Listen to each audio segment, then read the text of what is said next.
A young woman lies on a bed of crushed straw, the air heavy with the scent of damp limestone and animal breath. Months earlier, a messenger had appeared to Joseph in the middle of the night with a terrifying mandate. We have taken the weapon out of the dirt and turned it into something dangerously polite. You sit in a cold hospital waiting room under the hum of flickering fluorescent lights. Or you grip the textured leather of a steering wheel, in the dark. And you say it. You whisper it into the empty space. But for most of us in the modern world, the word has been entirely divorced from its ancient anatomy. We treat it like a punctuation mark. We use it as the required sign-off at the end of a rushed prayer. A polite signature attached to our requests before we open our eyes. Stand up and go back to carrying the heavy burden entirely by ourselves. We have taken the raw, militant promise of Yeshua and sanded down the edges until it is nothing more than a religious talisman. When you strip the Hebrew reality out of your vocabulary, you begin to use the name like an incantation.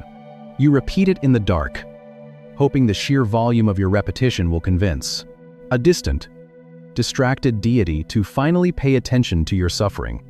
You say it as a desperate plea to change his mind, as if he is reluctant to help you and needs to be persuaded by your piety. But Bartimaeus did not shout the name to change the mind of God. The angel did not simply tell Joseph to ignore the scandal and take Mary as his wife. He shouted it because the mind of God was already made up. The name is not a spiritual password you whisper, hoping the cosmic locks will click. It is a physical claim on a present rescue. The Hebrew framework shifts your entire posture when you realize the name itself means to widen the narrow place. Your prayers stop sounding like the begging of an orphan and start sounding like the confidence of an heir. When you speak it in the middle of your own narrow place, when the financial collapse is looming, when the medical diagnosis is spoken out loud, when the addiction pulls you back into the corner, you are not begging a stranger for a random favor. You are holding the God of the universe to the literal definition of the syllables he deliberately assigned to his own son. You are asking for Yasha. You are asking him to break open the cage, to push back the encroaching walls, and to bring you out of the suffocating confinement. You are recognizing that the rescue is not just a secondary task he performs on the side. His identity and his action are permanently fused together in his name. And yet, the supreme irony of this name is not just that a blind beggar understood it, while the religious elites missed it entirely. The profound, devastating irony is who ended up broadcasting its true meaning to the entire ancient world on a Friday afternoon. He handed the carpenter a specific noun, and then he immediately anchored it to a specific verb. A Roman soldier lifts a heavy wooden board. The scent of fresh cedar mixes with the sharp, iron stink of blood. Pontius Pilate dips a reed pen into dark ink, scratching out a title that will be nailed directly above the thorn-pierced head of the man, on the middle cross. He writes in Latin, he writes in Greek, and he writes in the native Hebrew of the watching. Furious crowd, Jesus of Nazareth, King of the Jews. The religious leaders look up at the sign, and their faces twist in rage. They march back to Pilate's palace, demanding that he change the wording. They wanted to say, he said, I am King of the Jews. But Pilate sneers from his stone seat. What I have written. Look at the sign through the choking dust of Golgotha. The very first word staring back at the mocking crowd is Yeshua, salvation. Pilate thinks he is closing a case file. He thinks he is executing a troublesome peasant from the provinces to keep the peace for Rome. The sign is not a political mockery. It is a declaration of absolute reality. For everyone walking past that rocky hill, the message is unavoidable. Above the broken, a bleeding body of a man dying, the most shameful death the empire can invent. The Roman governor has written the ultimate truth. You shall call his name Jesus, for he will save his people from their sins. In English, that sentence is mathematically broken, in letters of blood and ink. Look at what is happening on that hill. Salvation is hanging from a tree. Salvation is bleeding into the dirt. Salvation is being mocked by the soldiers. To the ancient world, a cross was the ultimate narrow place. It was a suffocating execution machine designed to compress a human being's lungs until they could no longer draw a single breath of air. It was a prison of wood and nails. But as the darkness rolls over the landscape, the geography of the universe shifts. The cross is not a defeat. It is the widening. In the moment where the darkness is thickest, the man with the common name breathes his last. He does not whisper. He cries out with a voice that shakes the limestone foundations of the temple. He enters the absolute center of the human cage, the narrow room of death itself, so that he can rip the doors off the hinges. He dies under the name Pilate gave him. He dies as the personal embodiment of rescue. But the story does not freeze on that Friday afternoon. We are a species desperately trying to escape the narrow place. We build massive architectures of comfort to avoid it. It feels like two entirely separate thoughts pushed together. Name him Jesus, because he is going to save people. We miss the linguistic collision. We distract ourselves with glowing screens, with relentless noise, and with the exhausting pursuit of status, all designed to push back the encroaching walls of our own mortality and brokenness. We want to believe that if we just acquire enough wealth or curate enough influence, we can permanently insulate ourselves from the tight, suffocating corners of human existence. But eventually, the distraction stops working. The medical diagnosis is spoken aloud in a sterile room. The bank account completely empties. The betrayal is finalized, and the dark ink on the legal documents dries. When the walls actually close in, humanity is stripped down to its oldest and most primitive instinct. We cry out into the dark.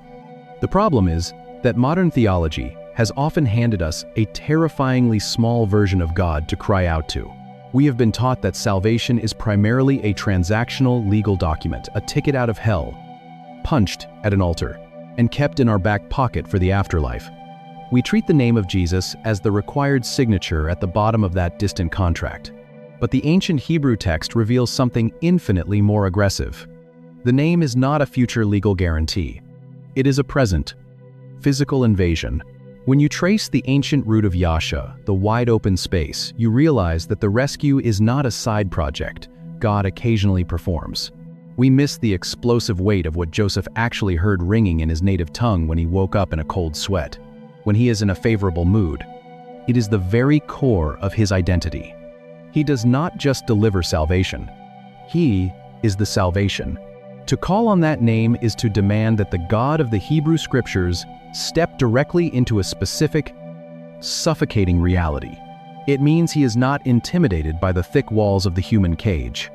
He built his entire earthly identity around dismantling those cages. And when we understand this, it changes the way we read every single page of the ancient accounts. The gospel stories are no longer just a collection of random miracles performed by a wandering rabbi to prove his divinity. They are targeted military strikes against the narrow places of the world. Every time he touched the rotting skin of a leper, every time he commanded a violent sea to freeze, and every time he called a dead man out of a dark stone tomb, he was simply fulfilling the linguistic mandate of his own name. He was pushing the walls back. Because when you zoom out and look at the entire arc of the story, you start to see the relentless pattern. You realize that the name was never just a title worn by a first-century carpenter. A carpenter heard a common word in the dark, and the destiny of the world shifted. To feel the shockwave of this moment, you have to strip away 2,000 years of polished theology. You have to stand in a culture. A Hebrew mother whispered a prayer for a second Exodus, and the true conqueror was born. An angel fused a noun to an ancient verb, and a rescue mission was permanently locked into the syllables. A blind beggar screamed into the choking dust of Jericho, and the wide open space stopped walking. A Roman governor nailed a mocking sign to a piece of wood, and the absolute reality of salvation bled for the world. The Son of God stepped into the ultimate narrow place of the grave and ripped the doors off the hinges. The name whispered in the dark cave of Bethlehem became the weapon that emptied the dark cave of the tomb. Same name, same God. But maybe the part that stays with me most is the dust of Jericho, a man with nothing but a coarse beggar's cloak sitting in complete darkness, refusing to be quiet when the religious elites told him to remember his place. He did not ask for a theological pardon. He held God to the literal definition of his own name. If you are in a season where the walls are closing in, where the diagnosis, the financial collapse, or the suffocating weight of your own failures, suffocating under the boot of Roman occupation, you have to imagine a society where taxes are extracted by the sword, has backed you into a corner. You do not need a religious incantation. You do not need to beg a distant deity to change his mind. You have the right to speak the name that shatters the cage. If this reached something in you today, subscribe, leave a comment. Even one word helps. Share this with someone who feels trapped in a narrow place right now. Pray for us as we keep digging into these texts. And may the God who is not intimidated by the narrow places of this world step into your suffocating dark and bring you out into the wide open space of his presence, where rebellions are crushed with ruthless efficiency, and where the people are utterly desperate for the sky to tear open. The instruction given to the carpenter was not a gentle suggestion for a baby name. It was a cosmic provocation. A newborn cries into the cold dark. A carpenter, with wood-stained, calloused hands, reaches down to lift the boy from a feeding trough. And to see why, you have to look at what happens when the boy finally walks out of that carpenter's shop and onto the crowded, dusty streets. He was not the only one, not even close. Walk through a first-century marketplace in the city of Sepphoris. Smell the raw leather and the roasting garlic. Shout the name into the crowded street. 5 heads turn around. Look at the ancient Jewish ossuaries.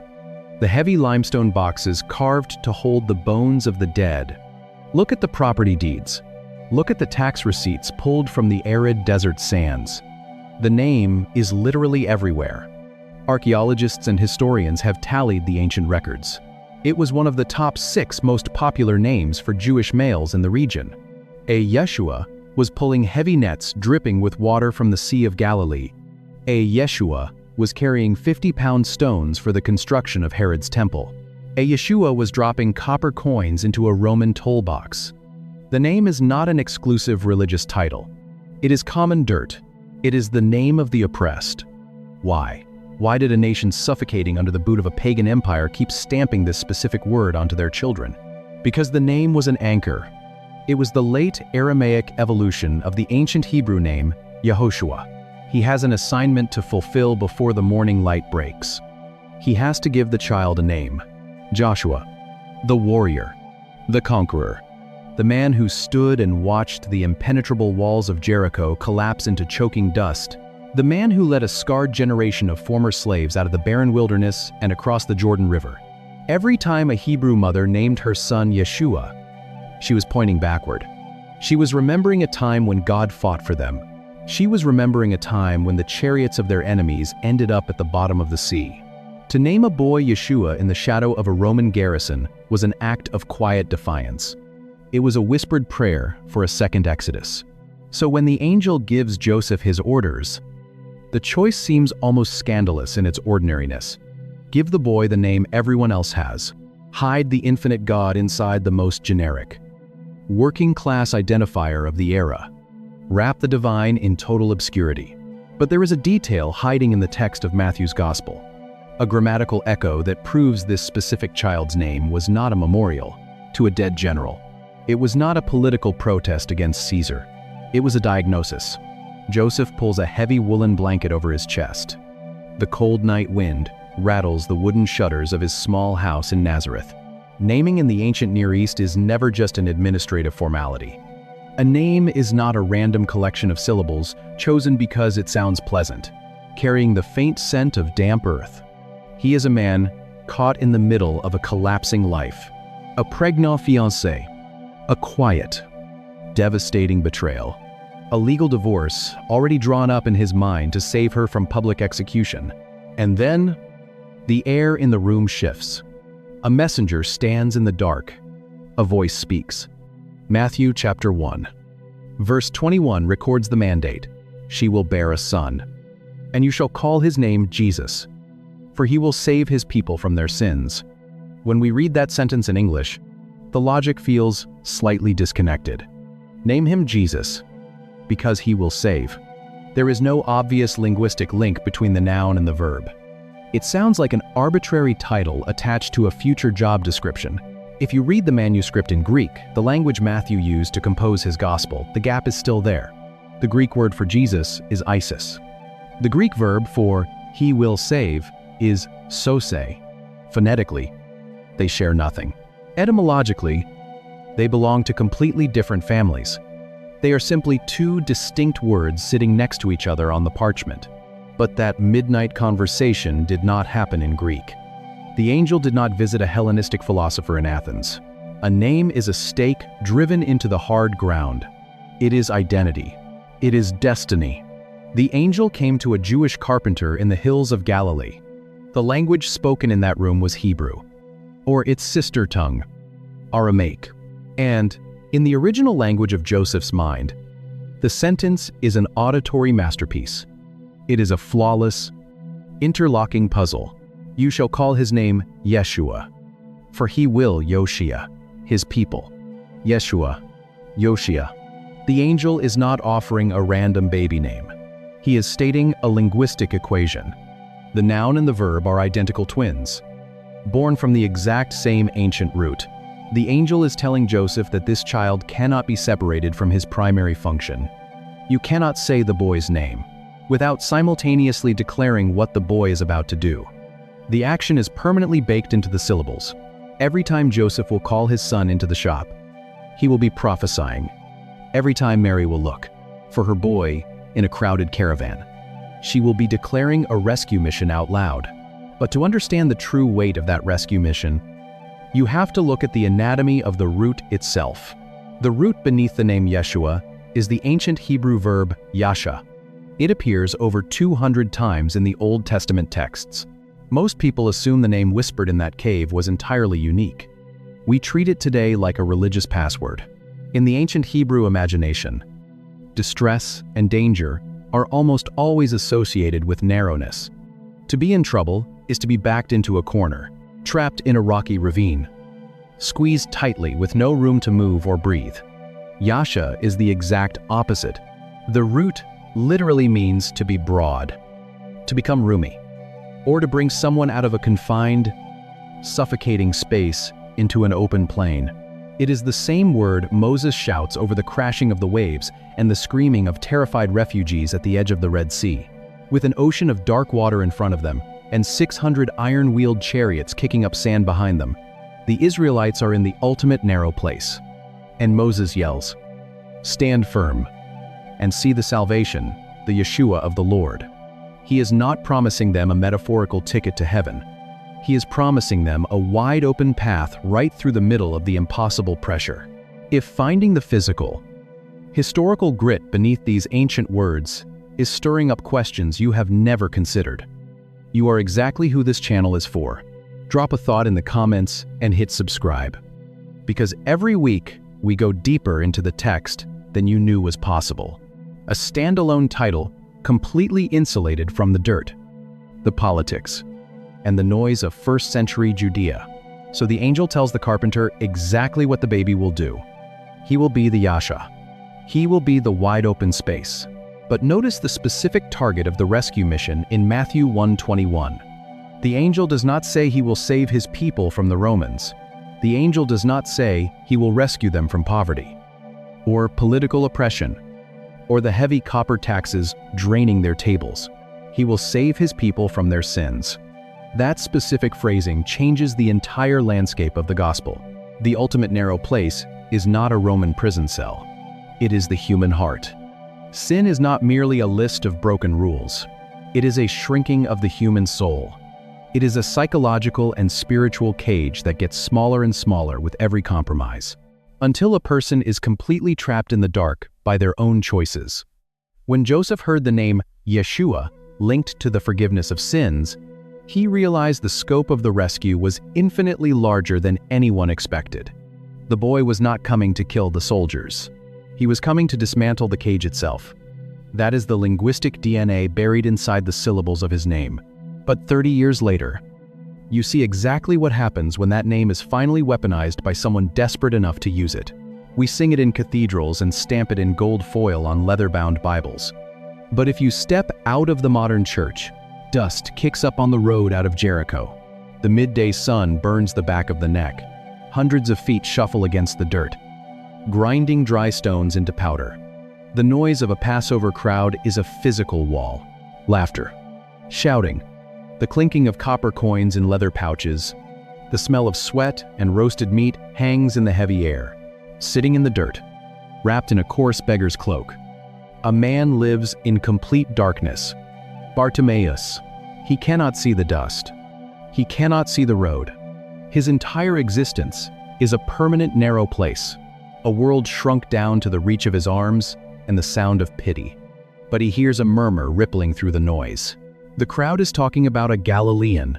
They are saying Yeshua of Nazareth is walking past. Bartimaeus knows the Hebrew scriptures.